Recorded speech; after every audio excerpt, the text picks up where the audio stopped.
Eswala ya jama ng'ogyeko imaamu yakkirizibwa mu bifo ebimu okusoma nga tuwulira nga al-Fatiha ne sura eddako ne takbiira. Abasigadde tulina kutaataganya neiba. Muli ku tahiyatu asoma kaama naye nga kalinga oba kakula kati akake wonna wonna awambawo wonna kubanga bano banno balimisa okusoma. Soma kaama nga gwe wekka awulira by'osoma.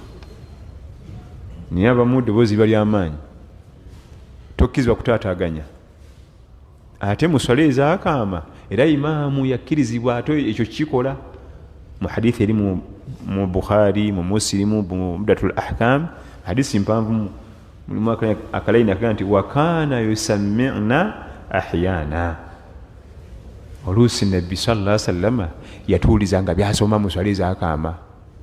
Ekyokulabirako tandise kusala sala ya dhuhuri alhamdulillahi rabbil alamin ihdina as-sirata al-mustaqima sirata ekyategeeza nti wakaana yusmi'na ahyana. Oluusi yatuulizanga ku byasoma ye imaamu atakkirizibwa n'asitula ne libula n'asoma ebiddakaawo nga libuuze n'addamu bw'ati. Ate bwe kijja mu salaatul janaaza kikulu nnyo mu sala y'omufu imaamu okuba nga atuulizaamu n'abuuza ku lwaki abamu tulawo okusaalira kati takbiira eddako tumanyi bye bagenda kusomawo kati bwakuwulizaamu bw'ati abakkoonyeeko n'osimbula.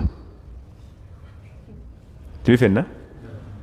Nze bwe ŋŋenda ku salaatul janaaza imaamu n'ajja akola ebirungi ebya fiqhi ngulira sukaali naye mba sizina nze wola kubalya mba mpulira essanyu. Esooka nasooka n'atuyitiramu esswala bwe bagisaala takbiira esooka kino ey'okubiri kino ey'okusatu kino awo wokka ezokkiriza sukaali 3 mba maze zigula. Kati bw'amala najja atuwuliza ku byasoma. Allahumma salli ala Muhammad wa ala ali Muhammad.